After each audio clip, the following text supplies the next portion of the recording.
My name is Carolina Aramburo, and in this video I want to talk to you about a non-obvious addiction, the non-obvious addiction to food specifically. Now, if you haven't watched at least the first two videos, this video is not going to make total sense. So if you haven't, please pause and go back to watch those two videos. My YouTube channel is totally free, so you can watch them all. I'm not selling you on anything, I'm just committed to the exchange of information. So, going to the non-obvious addiction to food.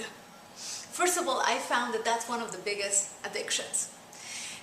In my own health journey, I've been on a massive health journey, I really got the perspective of all these natural doctors. They're talking about you can heal yourself with your food.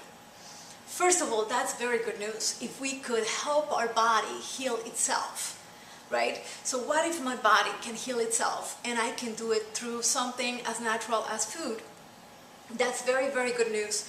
But before I do that, and by the way, we're gonna have a couple of videos after this talking about how to heal your body with food. Coming attractions. But before you do that, you and I, most of us, not everybody, but most of us need to deal with the non-obvious addiction to food. We just are addicted to food. Think about it. When somebody is addicted to something, they can't stop themselves. And some of us cannot stop themselves from eating, period. Like we start eating and then we will overconsume food, right? And some people are addicted to specific things. Some people are addicted to chocolate, some people are addicted to cookies, some people are addicted to different things, right? Chips, and some people to specific kinds of things. If you look at it from whichever level you're dealing with this addiction, it's not healthy no matter what. And just look at the definition of an addiction. If you observe somebody dealing with an addiction, they actually triumph over that addiction because they are willing to face it. First of all, is facing it. Yes, I do have this addiction. And then all the other steps, right? Now, long ago, about years, 20 years ago, I dealt with my addiction to food. I really got that I am addicted to food. Now, there's the first problem. If you're addicted to alcohol, you just get yourself out of every possible situation that could have alcohol. Now, if you're addicted to food, how can you get yourself addicted to food? How can you get away from food? Like, it's like a catch-22, right? We need food, and if we're addicted to food, you cannot get away from it, and we're trapped needing it. Now, think about it for a second and let's see. Some of us are addicted to food in general, as I was saying, and some of us to specific things that we're addicted to. If you look at the necessities of a human being, we need water. We need, of course we need food, but we don't really need everything we eat, right? I've never seen somebody having a deficiency of pizza. Or going to the ER because they have a deficiency of chocolate. That doesn't happen. Now, there is the problem of people being dehydrated, and it's very dangerous, right? But we're not addicted to water. It's very interesting. Most people I have ever met are not addicted to water. It's not like, we fantasize about water, we start drinking water, we cannot stop ourselves from drinking more water than what we need. Most people don't have that addiction, but we do about food. And if we're gonna start dealing with food as the ingredient that is gonna have our body help itself, we have to deal with the addiction first.